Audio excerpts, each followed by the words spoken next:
Sandra, eu vou pedir que levantem o braço as pessoas ligadas ao ENEF.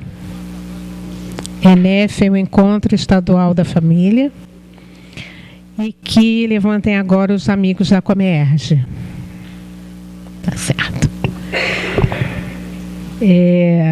Nós pedimos a Sandra que conversasse conosco, não é?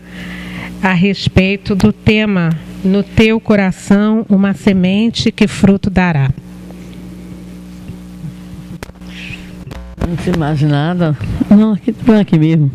Nossa boa tarde, né? Uma continuidade aqui com alguns amigos que já estão conosco desde manhã e aqueles que chegam conversar. Na verdade, a gente vai bater um papo, a gente vai fazer a introdução e eu sugeria a Darcy que a gente tivesse pelo menos de cada um dos grupos 2 redatores, né? Para fazer a memória da tarde, né? Porque isso facilita o trabalho na medida em que a gente vai ter uma reconstrução aí das falas, etc e tal. Então, se a gente pudesse ter 2 redatores, um do ENEF, não é isso? ENEF, e 2 da Comerge, né? E para mim que estou de fora, quer dizer, venho de fora, então, na verdade, a minha fala ela é mais sugestiva e provocativa, né? Na medida em que a gente está apenas trazendo alguns elementos de reflexão. Quando a Darcy me falou exatamente do tema "No teu coração a semente que fruto dará", a primeira coisa que me veio à mente foi a música do Roberto Carlos sobre Jesus, né, que começa dizendo: "Um dia um certo homem esteve aqui, tinha um olhar mais belo que já existiu". E segundo nosso irmão Severino Celestino da Paraíba, o filho de Chico, Eurípides, informou ao Severino que a letra desta música é de autoria de Emmanuel, que é a única música de Roberto que tem a palavra renascer. E é verdade, né? E que, no caso, Emmanuel teria dito, não precisava colocar, obviamente, o nome dele, e que bastaria ao Roberto ele, vamos dizer assim, colocar a melodia. Isso é uma informação, tá? Não tem registro, mas quem conhece a música sabe exatamente da beleza, em especial da letra. A melodia, com todo respeito a Roberto, não chega a sei lá muita coisa, mas a letra ela é belíssima. É porque muitas vezes a gente não para, né? E na verdade, quando ele vai falar sobre Jesus, ele vai falar em 3 situações da semente.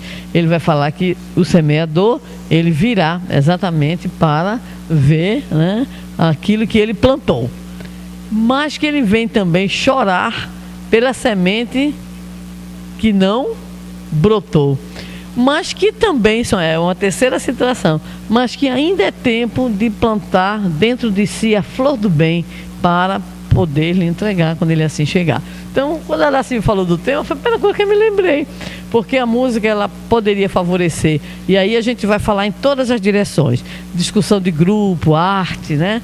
Que a gente que vai trabalhar precisa muito de trabalhar a arte. Então, a gente sugeriria logo de cara um pensamentozinho, assim, uma paradinha para ler a letra da música, né, que é muito bonito, é um poema realmente muito bonito, porque ele vai falar em 3 situações exatamente da semente, né? Aqui frutificou, aqui não deu nada, e ainda a esperança de mais uma vez, vamos dizer assim, né, fazer como se faz nos solos, né? Tentar plantar de novo para ver o que é que vai acontecer. Isso foi uma lembrança logo que ela nos falou. Mas tentando arrumar um pouquinho a cabeça, a gente pensa a partir de algumas bases. Por exemplo, qual seria a base evangélica da proposta desse tema? Me parece, eu conversei com ela disse que foi uma sugestão coletiva, não foi isso? E que parece-me que, de longe, a base é a parábola do semeador. É a parábola do semeador.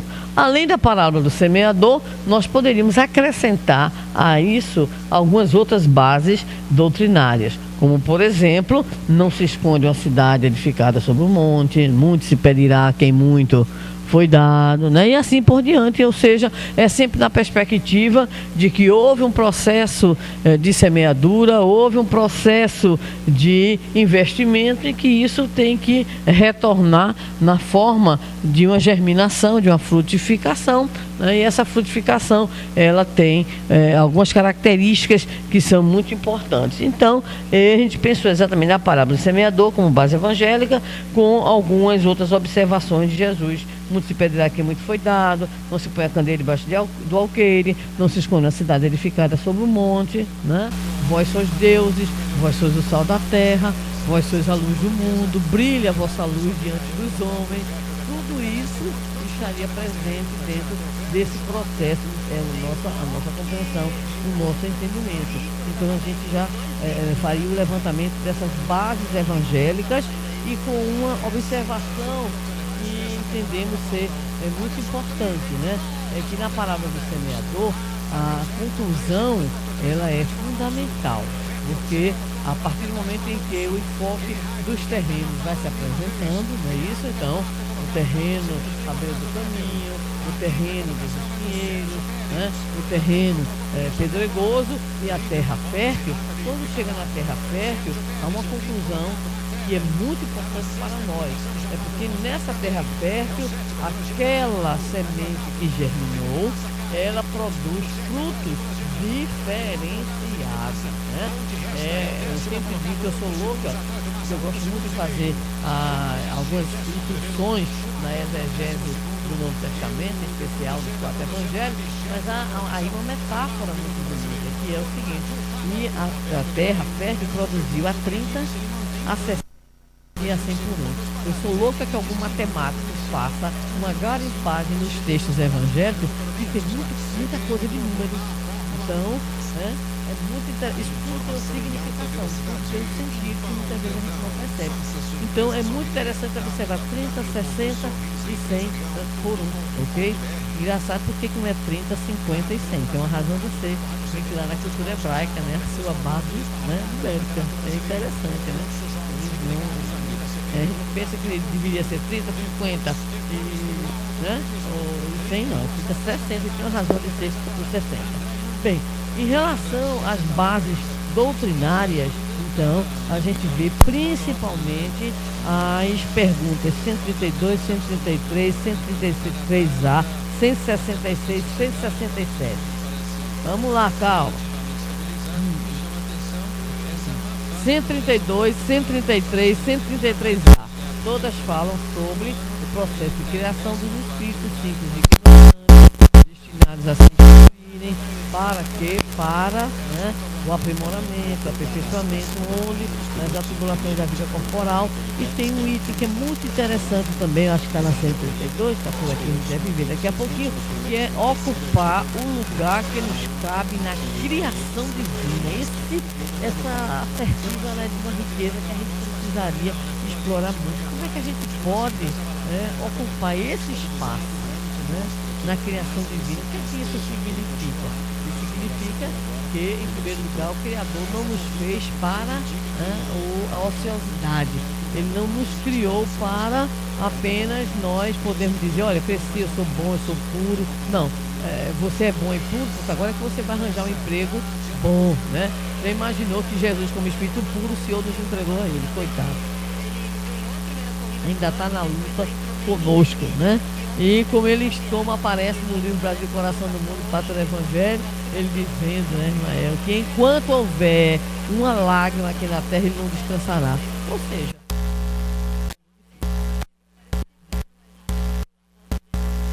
enquanto houver uma lágrima, imagine, né? Então, a gente entende essas questões 132, 133 e 133A dizem respeito à nossa, né, criação e aquilo que é vamos dizer assim, o próprio processo de progresso. E a 166 e 167 que se vinculam ao objetivo da reencarnação, né? A gente reencarna para quê?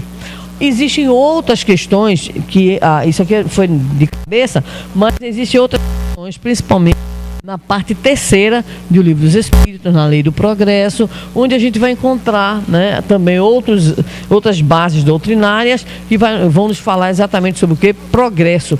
Progresso, intelecto, moral.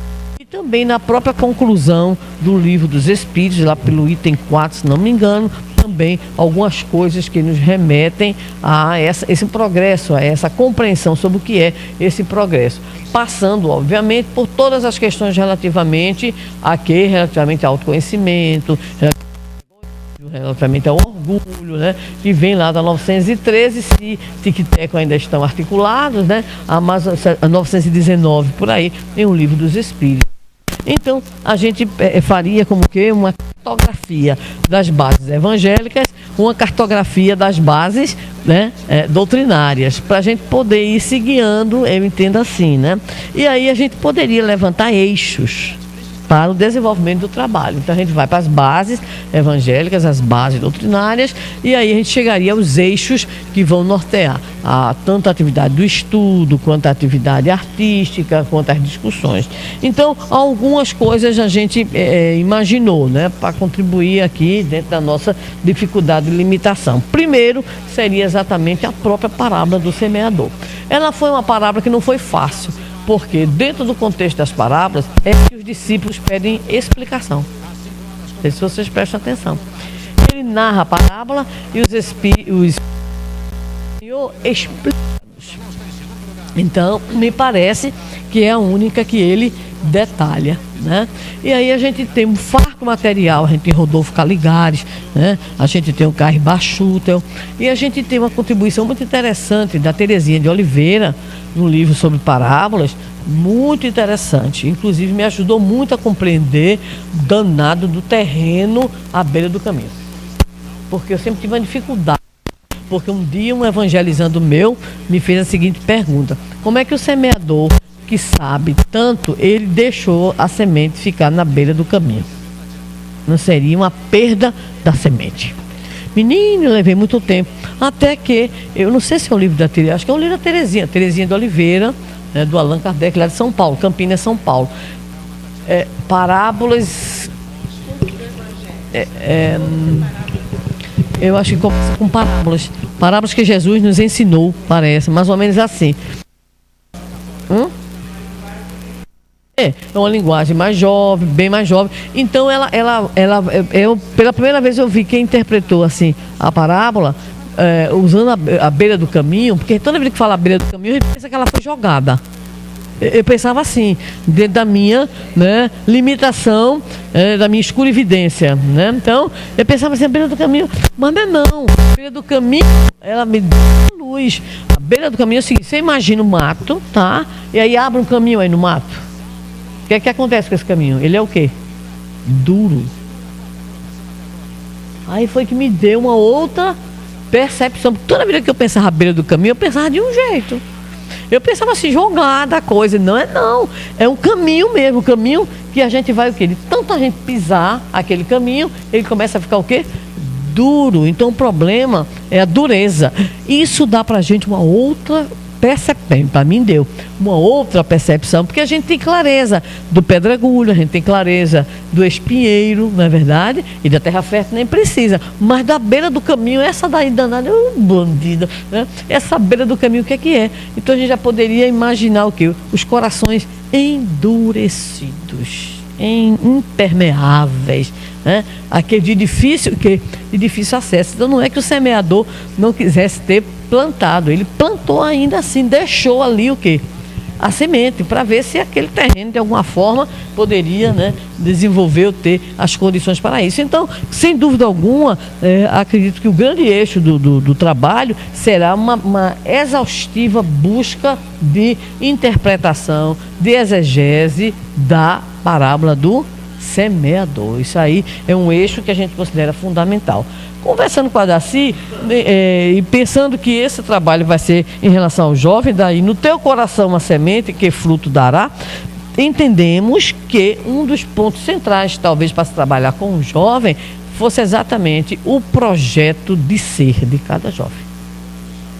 né, um projeto de ser. Porque a gente vive uma dificuldade muito grande, que é exatamente a ideia de futuro. Hoje, principalmente quem trabalha com a juventude socialmente carente, né, está aí a situação terrível da chamada falta de percepção de futuro. A CNBB, né, Confederação Nacional dos Bispos Brasileiros, fez uma pesquisa há um pouco tempo atrás, exatamente sobre juventude, e apontava como uma das maiores dificuldades da juventude brasileira a ausência de perspectiva de futuro.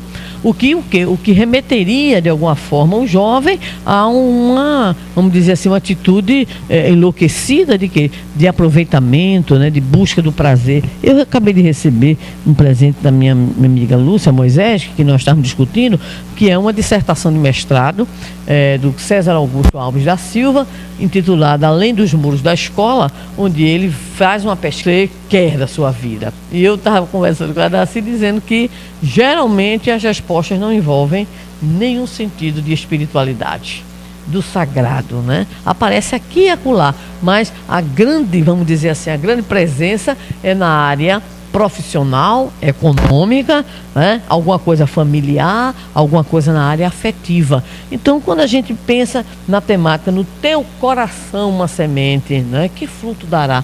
Para que a gente realmente está aqui? Qual é o sentido da vida? Qual é o sentido do nosso agir, da nossa situação, né? Diante dos convites que a vida nos apresenta. Então, acredito que um eixo que poderia ajudar, porque o que os jovens reclamam muito, pelo menos na nossa terra, né, e na nossa realidade nordestina, é que muitas vezes os encontros são encontros muito bons, encontros bons sob o ponto de vista da confraternização. Mas não encontros que possam, né, de repente o quê? Não serem apenas vistos naquilo que produzem emotivamente, no campo da sensibilidade, de fora, né, lá de fora. É muito importante a gente também ter um momento, acho que esse eixo é principalmente um eixo.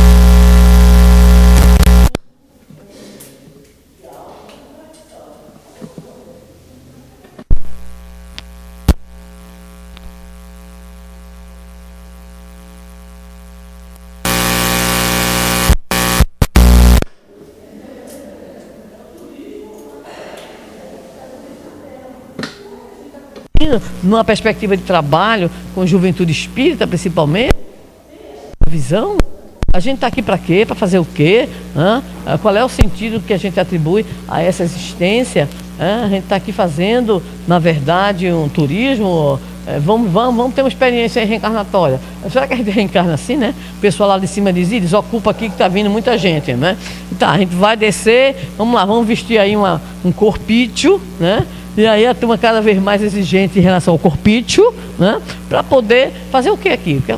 Então, eu penso que uma coisa que seria muito importante, em especial para a Comeg, no caso, o trabalho com as juventudes, é deflagrar essa reflexão, né? Então, não é só o momento da confraternização, a coisa boa escutar, não, é um mergulhozinho também, é um processo mais introspectivo, né?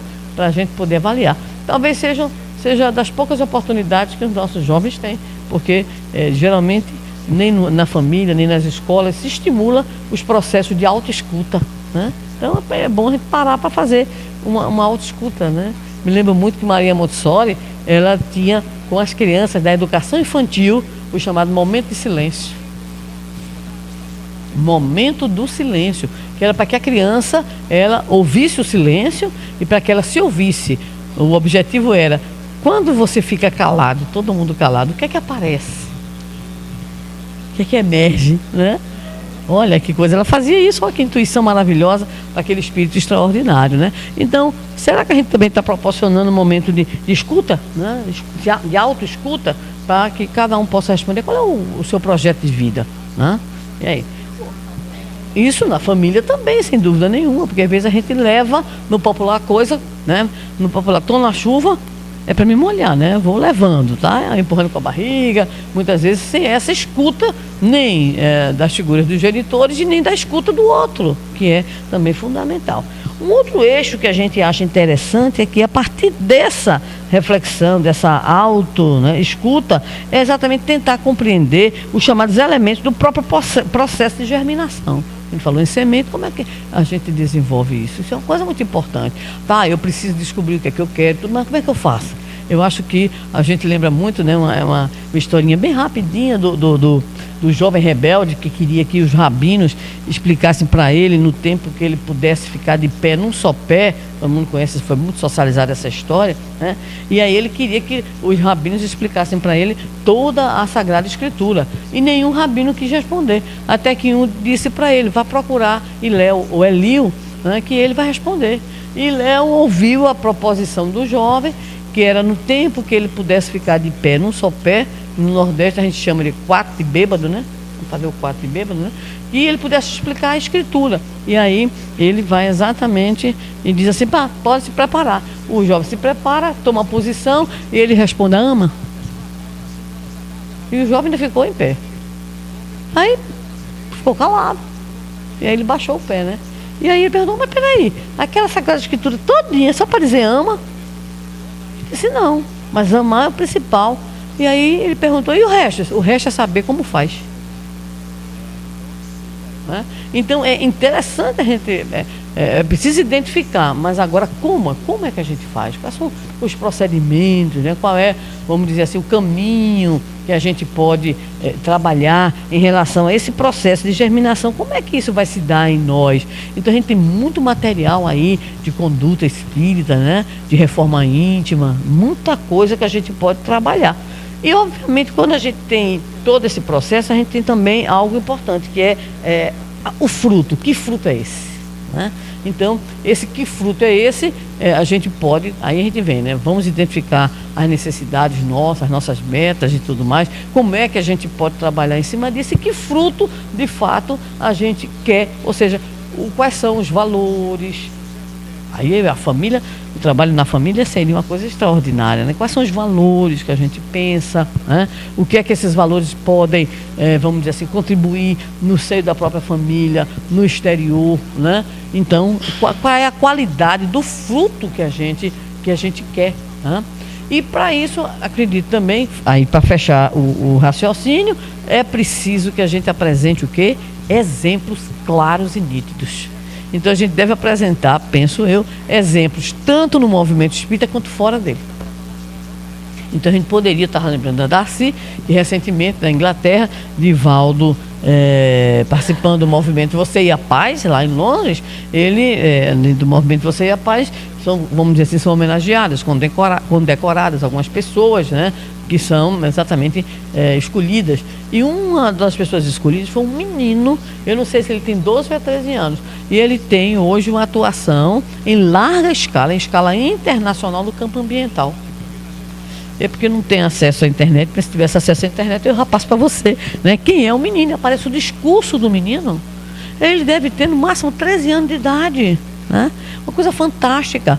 A gente lembrava aqui também a situação da menina, a Criane, se não me engano, né? O nome dela, uma menina que é pintora. Como é o nome dela? Né? É isso mesmo? Né? Então, uma história belíssima. E a fundação dela está de pé.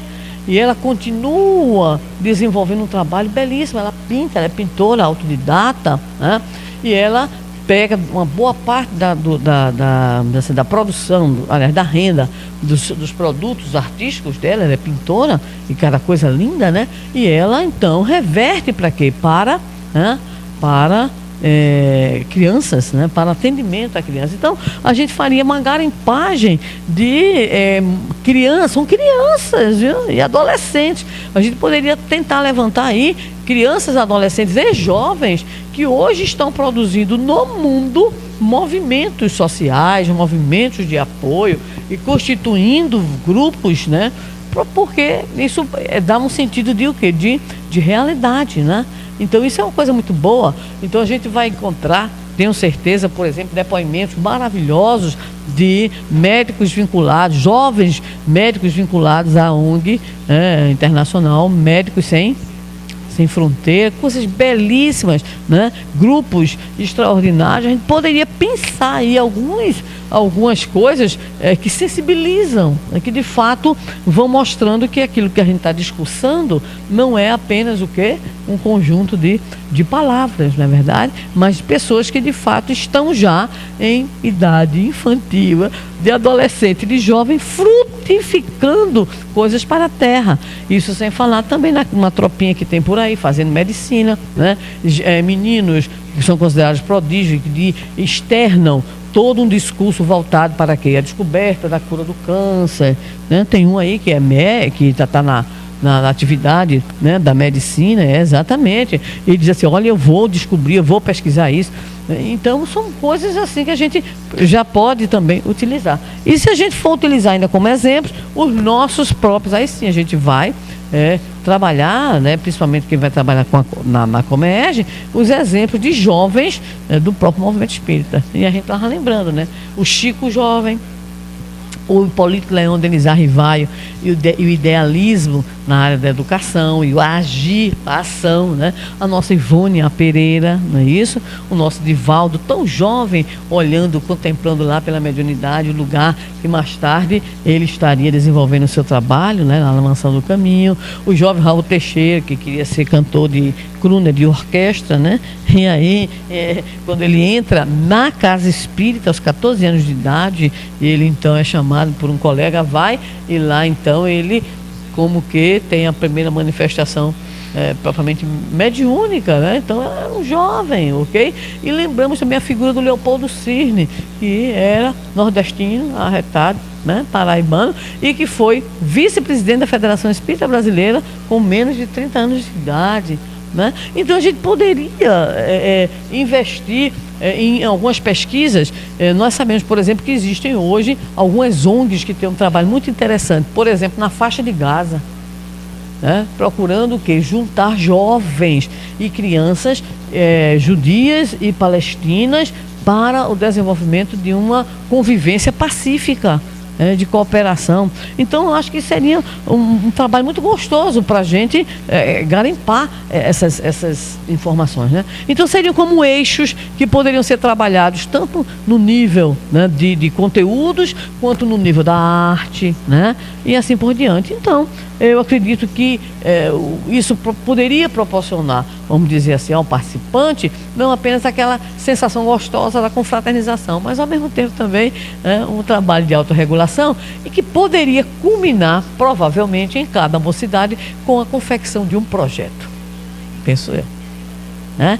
A gente poderia culminar isso aí com cada mocidade espírita comprometida com um projeto. Um projeto que pudesse exatamente o quê? Levar adiante, né, algumas dessas, vamos dizer assim, preocupações, algumas dessas ideias, alguns desses momentos. Pode ser projeto voltado à família, né? A gente estava discutindo já desde o ano passado a questão, por exemplo, do projeto educacional da Casa Espírita, voltada, em princípio, para o espírita. Então, a gente pode também deflagrar campanhas que não são só campanhas junto à sociedade, mas também o quê? A nossa própria campanha, né, dentro da Casa Espírita, nós, no nosso lar, uma campanha, né? E aí a gente pode encontrar N caminhos, porque esse processo, da verdade, de semeadura e de germinação, ele não vai ser só lá fora. Ele vai começar dentro do processo individual, de revolução interior, de reforma íntima, e isso vai se desdobrar exatamente naquilo que a gente já sabe e que vai ocorrer. Frutos a 30, a 60 ou a 100 por 1, né? A partir de cada grupo de talentos que nós pudermos desenvolver. Então, é o que me veio quando a Darcy disse assim, lá vai mais uma atividade para você. Eu disse, eu sei, quem ama maltrata. Mesmo maltrato. Vamos lá. Então, eu achei lindo o tema, né? E foi o que mais ou menos me apareceu, né, quando ela me provocou. E eu digo, não, vou fazer uma falazinha inicial, assim, para ver o que é que veio na minha cabeça. se fosse eu organizar, por exemplo, né, o trabalho, eu estar participando da organização do trabalho, e aí a fala que é propositiva, reflexiva, aliás, não é propositiva, é reflexiva e provocativa, ela vai suscitar, aí sim, porque quando a gente diz uma coisa, o outro já pegou o gancho, né? A gente é tudo gancho, né? Povo do gancho. Então a gente pega o gancho, uma ideia, uma palavra, remeteu a gente a outra ideia. E aí quem conhece a realidade, quem vive tratando, né, disso, então é que pode realmente trazer a melhor contribuição. Então a gente fez aí essa pequena incursão, né, para que a gente possa então, a partir de agora, então, conversar e levantar ideias que a gente entende que seriam ideias importantes para o desenvolvimento do trabalho do ENEF e da Comesc, ok? Né? Inclusive para o evangelizador, ele sugerindo o tipo de atividade que poderá ser trabalhada com cada uma dessas idades. Então é realmente um recurso bastante interessante. É no Filosofia Espírita da Educação, volume 5, lá no finalzinho, na página 270, ele traz... ele traz essa classificação. Vai em terabyte, diga aí terabyte. Vai a página.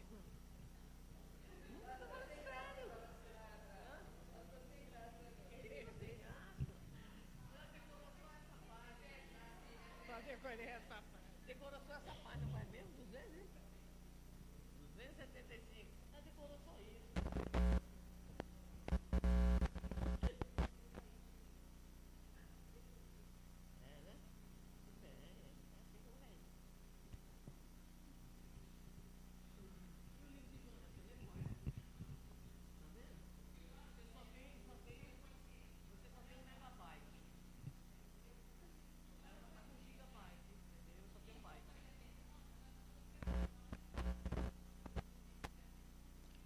Vem aqui.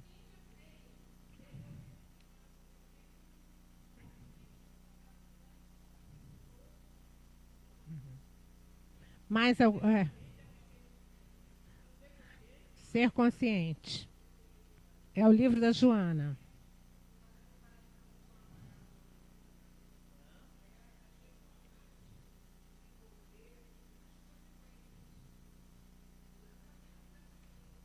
Aham.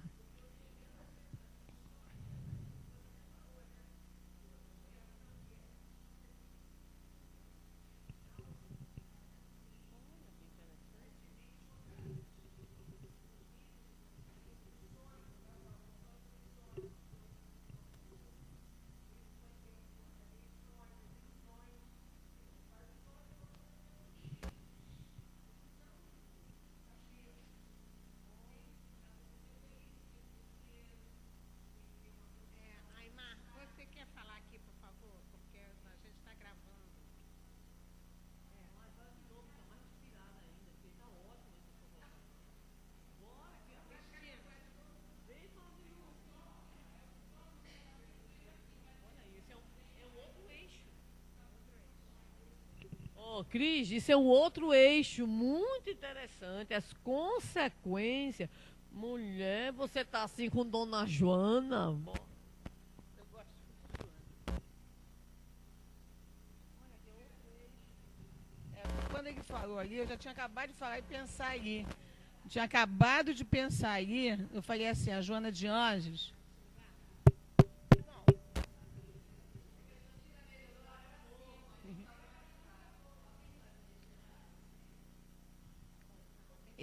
No Ser Consciente, a Joana de Ângeles trabalha os níveis de consciência. E aí a gente pode fazer essa comparação com a parábola do semeador. Cada nível de consciência está no lançamento da semente num tipo de terreno. E esse tipo de terreno vem o quê? Com as consequências dos atos, que a gente faz escolhas para lançar, para colher e plantar, não é isso? A gente vai colher aquilo que plantou. Então, essa sua visão do terreno que os passarinhos comem é uma oportunidade que a gente tem que aproveitar. E que aí o jovem, às vezes, faz uma escolha. E aí vem a ilusão. E ele não consegue dar conta dessa ilusão, mas esquece que a escolha foi dele. Então, eu acho que é muito importante a gente trabalhar a questão dos sonhos, que trazem ilusões, fantasias, porque, como espírito imortal, a gente não pode viver de sonho. Porque aí, hoje em dia está dizendo assim, tem que acreditar no seu sonho, não é isso? Programa de televisão, você tem que acreditar no seu sonho. Para quê? Para transformar o carro, para decorar carro, só isso. As coisas materiais. Mas a gente, como espírito imortal, a gente tem que trabalhar para ser feliz para sempre. E as ilusões, os sonhos materiais não trazem a felicidade verdadeira. Então, eu acho que é um trabalho muito importante fazer. Existe assim, a gente tem até um quadro montado da parábola da semente junto com os níveis de consciência de Joana de Ângeles. Dá para fazer isso e fica muito interessante para explicar essa parábola a nível de Joana, né? Porque todo mundo acha que Joana é difícil, né? E a gente consegue, a gente é só querer, né? A linguagem, né? Acessível, adequada, transpondo didaticamente, a gente consegue fazer.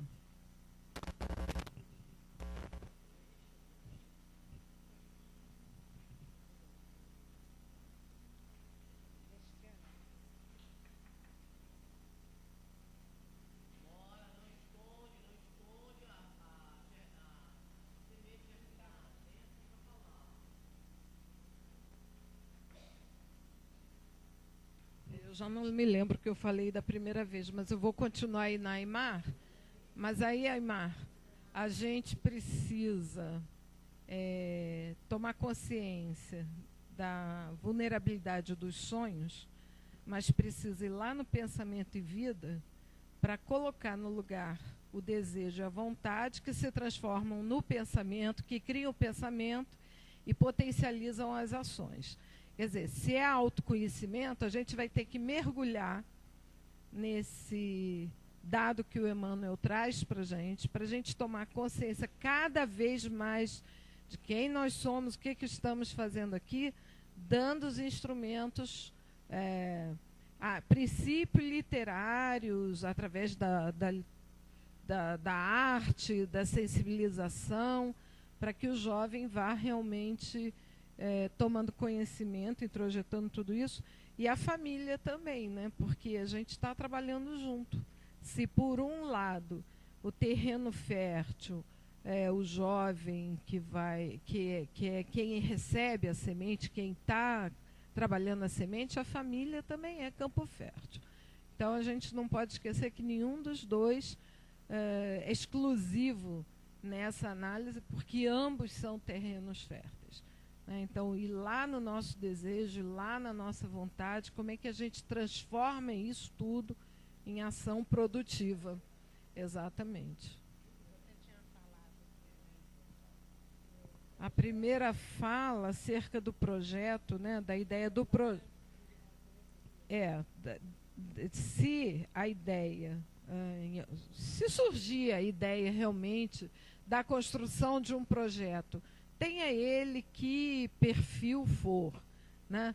Mas que se for um projeto para que o jovem venha a realizar, ou a juventude venha a realizar dentro da Casa do Espírita ou da Casa Espírita para a comunidade, que haja a presença de algum membro representante da Casa Espírita para tomar conhecimento daquele projeto que foi construído dentro da Comerge e que ele seja parceiro na divulgação desse projeto dentro da Casa Espírita. E aí a ideia foi de um painel de apresentação desses projetos para as pessoas convidadas que estivessem lá naquele momento da apresentação dos projetos, que podem ter, como a Sandra falou, ela pensou de um tipo de projeto, eu pensei em outro.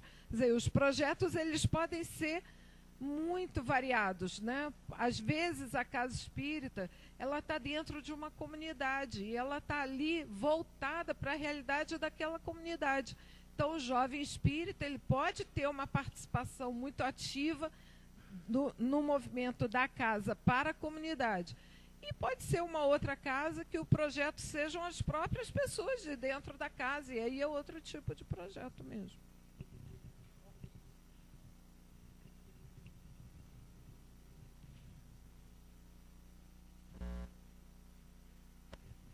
Agora há pouco a gente estava sentado aqui com a Milena, uma amiga lá do nosso polo, e a gente... meu nome é Daniel, gente. E a gente estava conversando, a gente estava voltando a falar sobre os solos, a gente estava falando sobre isso, aí eu falei, poxa, uma ideia para trabalhar com arte dentro disso é trabalhar com um teatro, uma dança, alguma coisa, massificando, né, para vivenciar cada solo, porque quando a gente diz lá no tema, né, no teu coração uma semente, é porque o coração é o solo, e aí no final das contas a gente consegue, talvez através da arte no final, decidir qual é o nosso solo, o que a gente quer no nosso solo, preparar o nosso solo. E aí ela estava conversando comigo e a gente debatendo sobre essa questão de que às vezes a gente lendo e o como a gente aprende na casa espírita, fica um ar muito de que nós ainda não estamos bons, nós ainda somos muito ruins, temos que melhorar. Não, nós estamos bons sim. Até aqui, a gente tem que melhorar mais, aprimorar mais, mas a gente não está ruim, a gente está bom.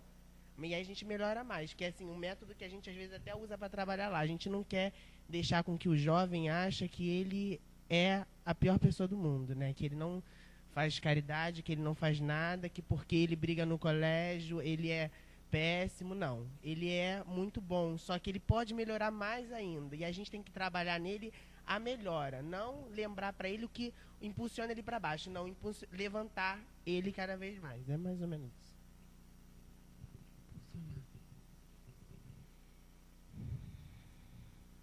Existem algumas outras contribuições? Estão pensando? Bem, diga aí, querida. Minha filha se passou, pegue. Pegue e traga. Segure, não deixa ela ir embora não. Tá segurando ela? Segura. Pronto, segura aí. Seu nome? Beth. Lembrei agora quando a Aymar estava falando sobre os terrenos, né, que nós temos, aí Sandra, né? Desculpa.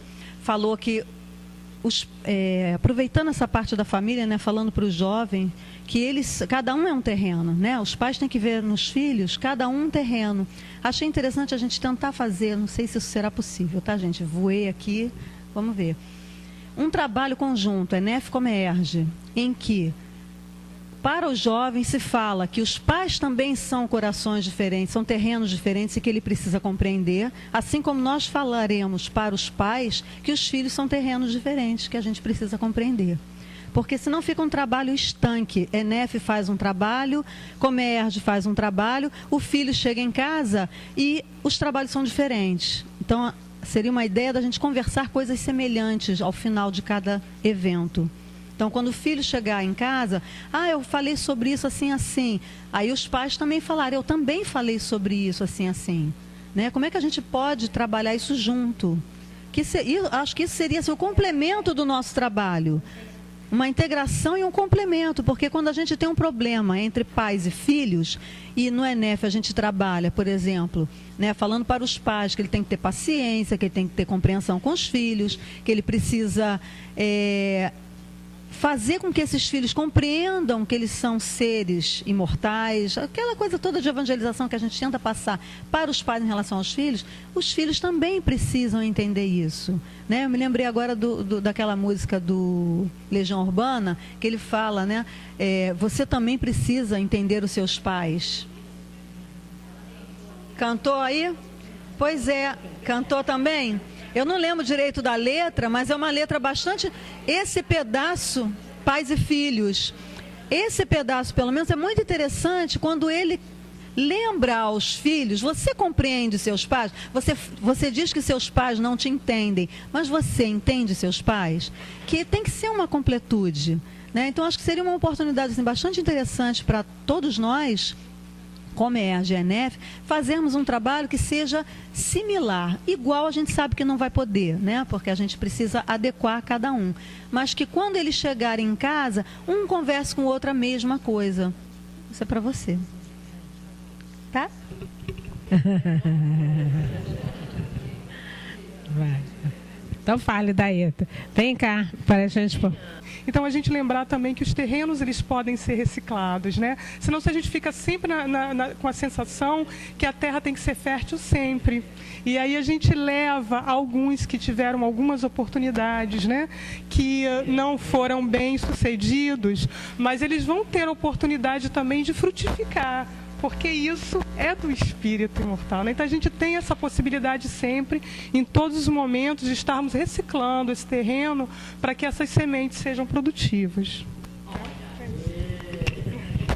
Muito bem.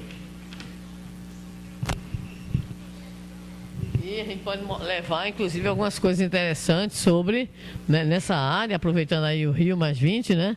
Tem muita coisa interessante sobre a fertilização dos desertos. Né? A gente não precisa mostrar a sofisticação de Dubai fazendo uma floresta no deserto. Né? Mas existem muitos procedimentos aí. Sem dúvida, apesar da indústria da seca para manter a desgraça, né? Mas nós temos muitos terrenos. Aí me fez lembrar uma mensagem de Emmanuel sobre a enxertia divina que a gente leu ontem, né? Ou seja, sempre a possibilidade do recomeço, né? Emmanuel, enxertia divina, exatamente. A valorização. Olha, como é muito bom a gente trabalhar em grupo, porque aí um vai o quê? Complementando a ideia do outro. Então, nesse eixo sobre os exemplos, tanto exemplos de pessoas de dentro do movimento, como pessoas de fora do movimento, como de pessoas, conforme a Sueli agora propôs, que conseguiram o quê? Ressignificar os seus próprios terrenos, né? Vamos dizer assim, modificando a condição para receber melhor a semente. Foi ótimo, maravilha, maravilha, maravilha. Tem algum médium aí que queira... Porque tem uns que não querem falar, e outros pode ser o médio de encarnado para encarnado. Paulo 13, tá vendo? Nós trabalhamos projetos de vida em que os jovens, eles tinham um tutor e eles eram colocados em pequenos grupos e eles podiam consultar, se orientar. E o tutor não tinha função nem de direcionar, nem de obrigar, mas tinha ouvir, principalmente, e com a experiência, às vezes, dizer algum encaminhamento para ele. Então, eles estão fazendo, a gente sabe disso, nós que, por e-mail, a gente sabe que tem grupos que estão trabalhando, dizendo assim, olha, estou avançando no meu projeto, eles se comunicam, então a gente está pensando aí, falando, nós já fizemos isso, nós talvez tenhamos que entrar na reciclagem, no resgate. Que fruto não deu? Por que não deu? Como fazer? Acho que aí, essa questão do desejo, da vontade, acho que vai ser bastante importante trabalhar. Então, é uma ideia que nesse projeto de vida possam ter pequenos grupos de tutoria. Se alguém quiser, a gente tem todo o material sobre o que é a tutoria. É um trabalho feito, né? É um trabalho científico, bem elaborado, e que foi estudado por todos os facilitadores e para poder dar esse suporte, porque não é um trabalho dizer assim, não, você tem que fazer isso. E os facilitadores, quem ia trabalhar como tutor, foi realmente trabalhado também para saber ouvir, porque a gente não sabia o que a gente ia ouvir. Podia ouvir qualquer coisa. O projeto de vida dele podia ser alguma coisa que alguém pudesse ficar chocado. E o objetivo ali não era chocar. A gente estava ali para ouvir e dizer. E se ele quisesse agora, sempre trabalhando o quê? As consequências, se aquilo era melhor, se ele tinha certeza. E muitos, eu acho que foi muito bom. Eles gostaram muito na avaliação, gostaram e estão dando andamento. A gente sabe que muitos estão dando andamento nisso e muitos modificaram, né, os seus até projetos em cima daquilo que eles trabalharam durante a Comércio. Eu acho que já é por aí. É uma continuidade, né? Os temas não são novos. Né, Cristiano? Tudo uma continuidade. Que bom, olha.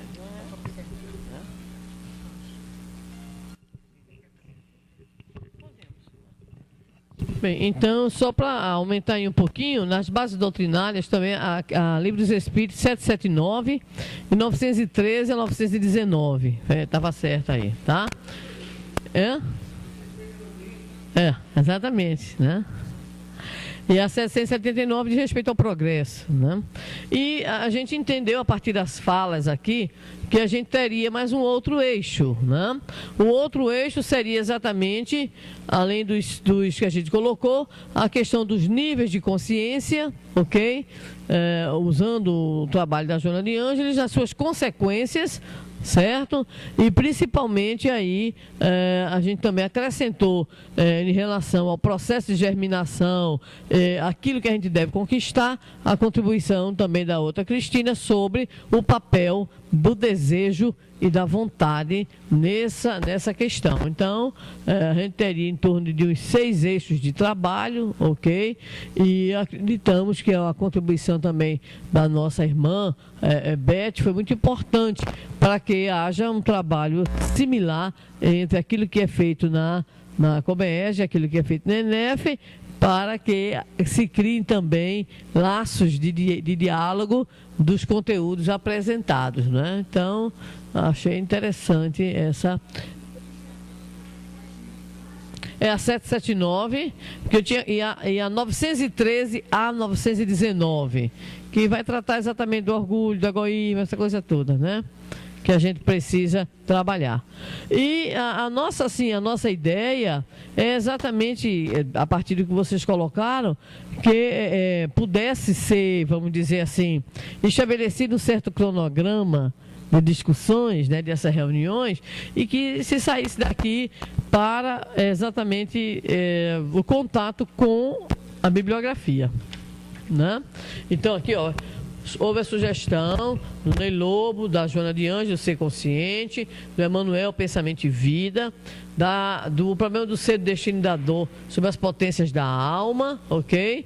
E também capturar aí aqueles até vídeos, PowerPoints, onde a gente possa ter um rico material também visual, né?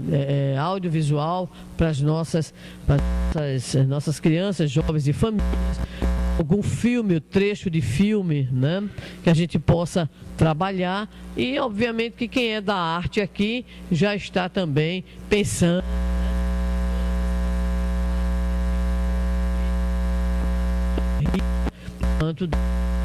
E a gente ainda pode fazer mais, a gente pode... O que é que a gente pode fazer aí nos desdobramentos do Rio Mais 20, né? Também, a gente de repente pode sair, como a nossa irmã colocou, com alguns projetos de, vamos dizer assim, de contribuição, né?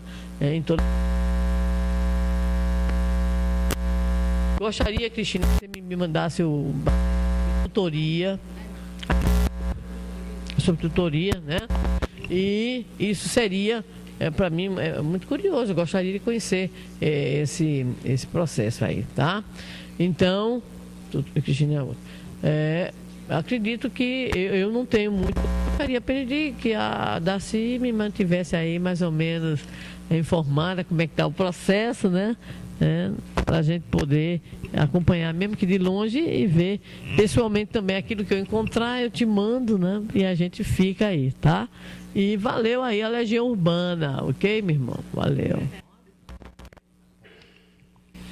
Eu fiquei com a impressão, ao ouvir as exposições, a gente está realizando coisas para o mundo exterior, né? Para as pessoas. A gente lida no ENEF com uma realidade de pessoas, às vezes, muito carentes, muito pobres, com poucas possibilidades, até intelectuais, de mobilidade financeira, de estarem fazendo grandes coisas. E muitas vezes elas se cobram por causa disso. Elas se sentem com culpa porque não fazem isso, não fazem aquilo, porque esse discurso de fazer coisas também acontece muitas vezes nas casas espíritas. E a gente bate muito numa tecla com elas, que é no cotidiano que a gente tem que vivenciar tudo isso que a gente está buscando aprender aqui, né? É a qualidade do que a gente faz, mais até do que a quantidade do que a gente faz. É a qualidade do relacionamento familiar, é a qualidade do relacionamento com os vizinhos, né? É o detalhe com que ela faz as coisas, que vai fazendo com que ela realmente ajude a si mesma e ajude outras pessoas, né? Recentemente, uma pessoa de um grupo de família que nós participamos estava lá, as tontas lá com a vizinha dela, que a vizinha dela estava com um comportamento inadequado. E ela teve um impulso de brigar com a vizinha, mas se refreou. Então ela ficou angustiada com aquilo, porque ela não conseguiu fazer nenhuma coisa nem outra, nem ficar bem, porque não brigou, e nem achou errado em não brigar e tal. Então esses dilemas do cotidiano é o que a gente lida muito na ENEF. As pessoas chegam lá com uma carga emocional muito perturbadas. São os filhos que estão desequilibrados, ou elas estão desequilibradas em relação aos filhos, ou elas são alcoólatras e têm vergonha de dizer isso. Então nós já lidamos com pessoas durante esses anos de ENEF. Pessoa que veio nos dizer no terceiro dia de evento que elas tinham comprado um revólver, que ela ia praticar o suicídio, e que durante o ENEF ela mudou de pensamento, mudou de atitude.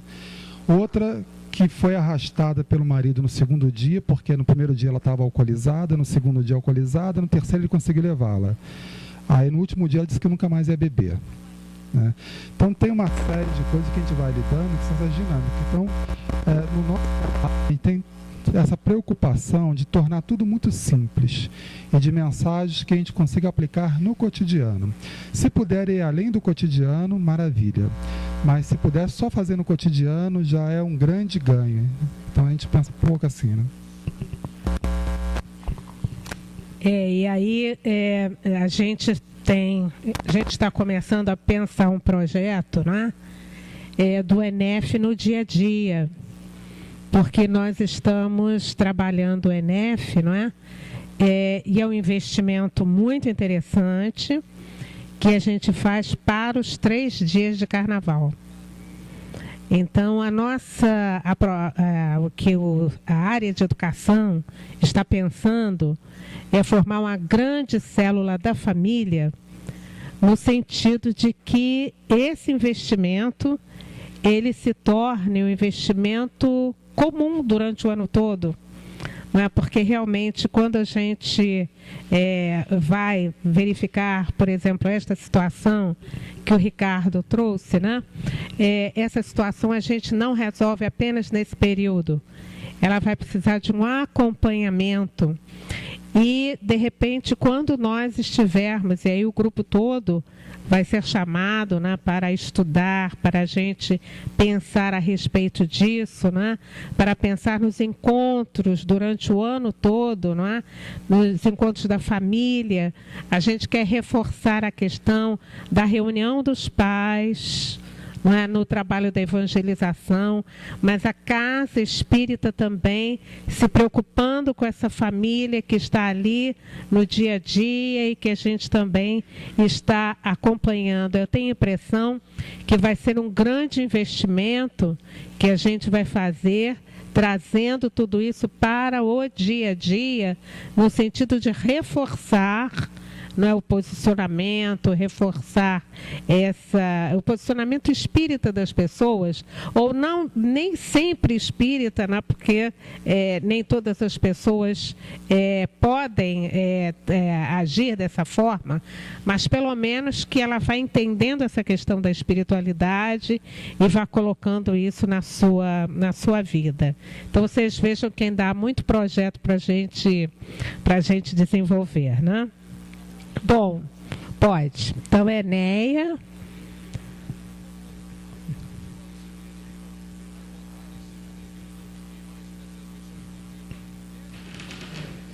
Tudo bem, Anjo?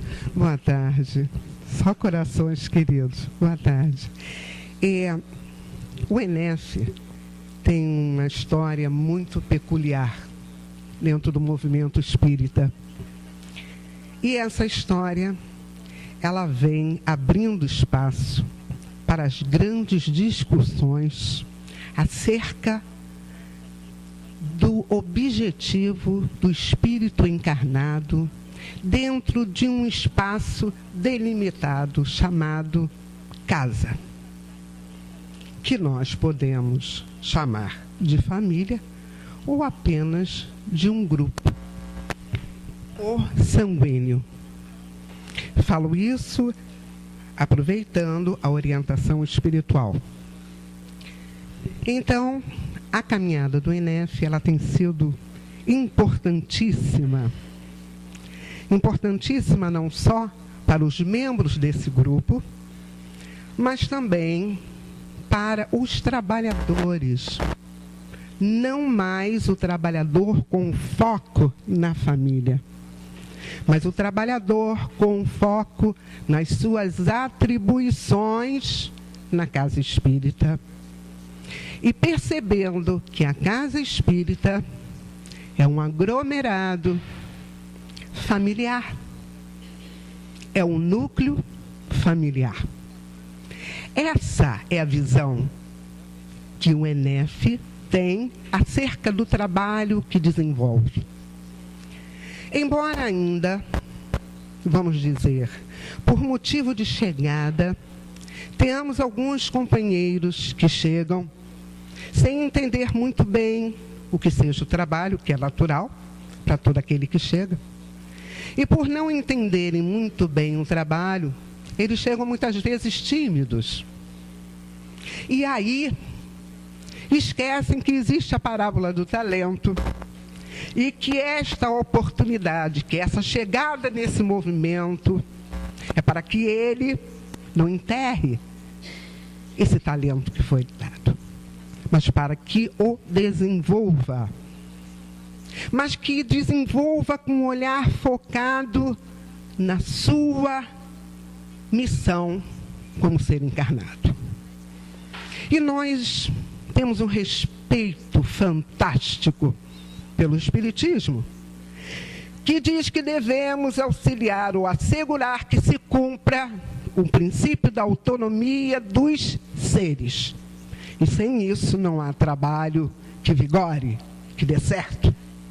Porque o coordenador, ele não pode deter o crescimento nem dizer como ele se deve fazer. É a doutrina que pontua esse crescimento. Na verdade, é o Consolador prometido. Quando trabalhamos no ENEF, nós fazemos com muito carinho, com muito amor, com muito zelo. No nosso site, os senhores podem encontrar todos os trabalhos abertos. Seria um prazer que você conhecesse. Estão ali trabalhos elaboradíssimos. Para quê?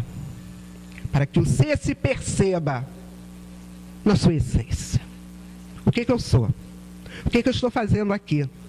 O que eu posso esperar de mim nesse momento? E o que eu posso esperar daqui a mais tempo? Porque tem que ter essa lógica sequencial. E ele tem que entender que o trabalho dele na casa espírita, porque o ENEF é assim, nós temos coordenadores de juventude, coordenadores de infância, coordenadores de ESG, os nossos companheiros que trabalham servindo lanche.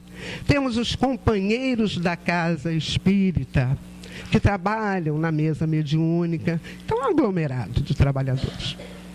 Como trazê-los para o trabalho com a família? A nossa pergunta constante, dando a eles a firmeza e o entendimento de tudo que eles fazem na casa espírita. Porque nós começamos a observar que não conseguíamos andar com o trabalhador do ENEF, na proposta, trabalho com a família, porque muitas vezes ele não entende o que ele faz na casa espírita. E a visão ampliada do ENEF é fazer com que o trabalhador tenha um foco educacional na família, como um todo, dentro da casa espírita, não mais compartimentado. E assim a gente tem feito.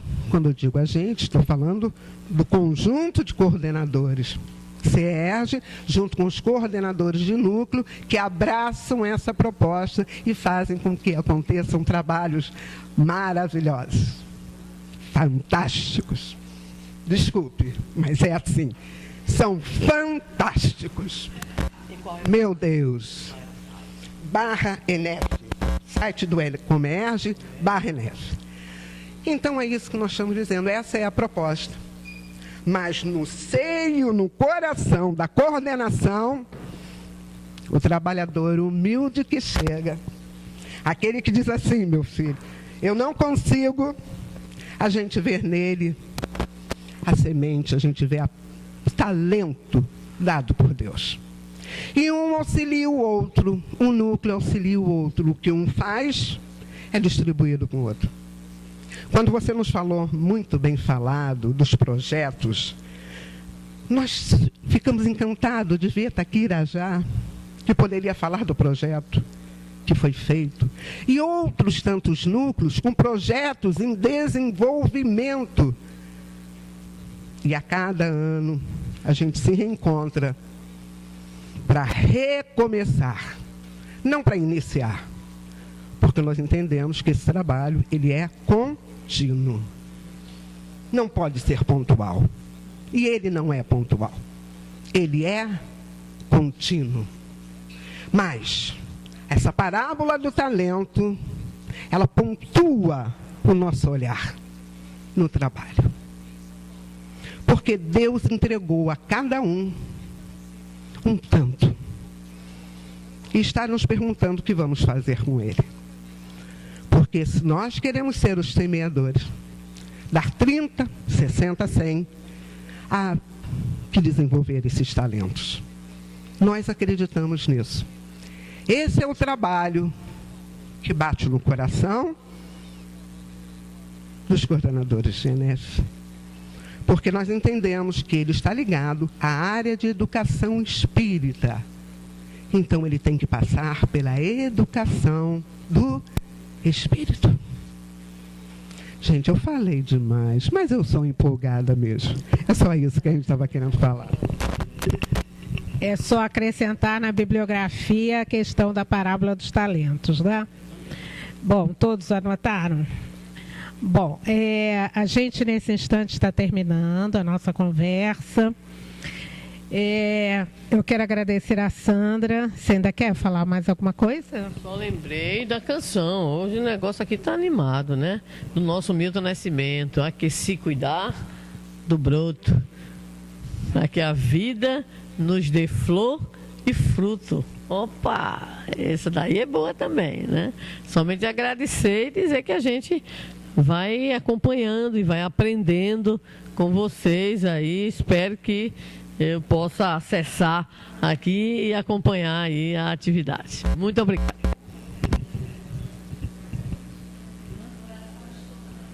É coração de estudante? Coração. Coração de estudante. Isto é inspiração de Mário Barbosa, né? Eu acho que a gente pode até falar, né, que essa é a inspiração de Mário Barbosa. Mário Barbosa porque ele está aqui com a gente. Mário Barbosa foi um dos pais da Comerge, né? E a Comerge teve como pais Mário Barbosa, Raul Teixeira, Maria Hélia de Capobianco, e Vanderlei Coutinho.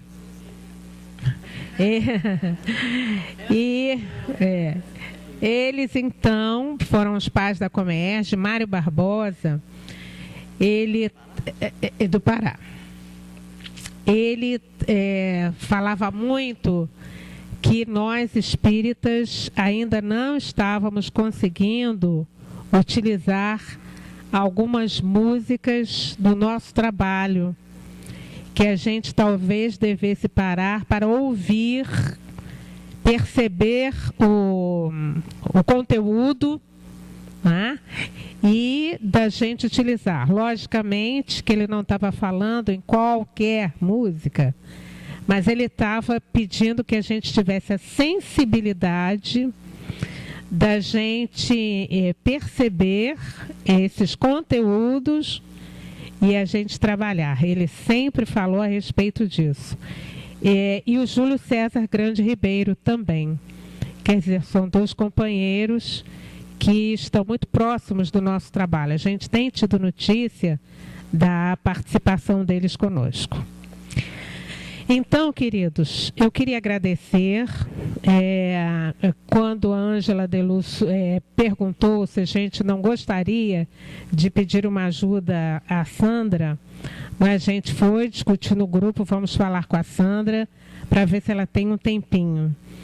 E a Sandra, então, veio aqui para, como grande facilitadora desse momento em que muitos de nós falamos. Então, eu queria agradecer a vocês por terem se deslocado nesse dia até aqui. Essas ideias todas, onde estão os 2 secretários? Os 4 secretários, aliás. Você foi um deles, Roque também. Mais algum outro secretário? Aymar? Aymar. Mais outro secretário? Alguém anotou tudo? Quem anota tudo?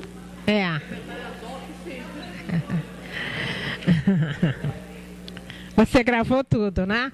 A Ronilda gravou tudo, porque então a gente precisa desse material, não é? Porque a gente está fechando o material que vai para todos os núcleos de ENEF, para todos os polos de Comerge. E eu acho que muitas coisas do que foi falado aqui pode ser encaixado no nosso trabalho, e como todos anotaram, todos também poderão estar assim, já refletindo, né? A bibliografia foi falada. Então, a partir daí, nós vamos, então, já penetrando, não é, nesse contexto. Não é? Então, mais uma vez, Sandra, muito obrigada. Uma boa viagem. Vamos orar pelo piloto, não é?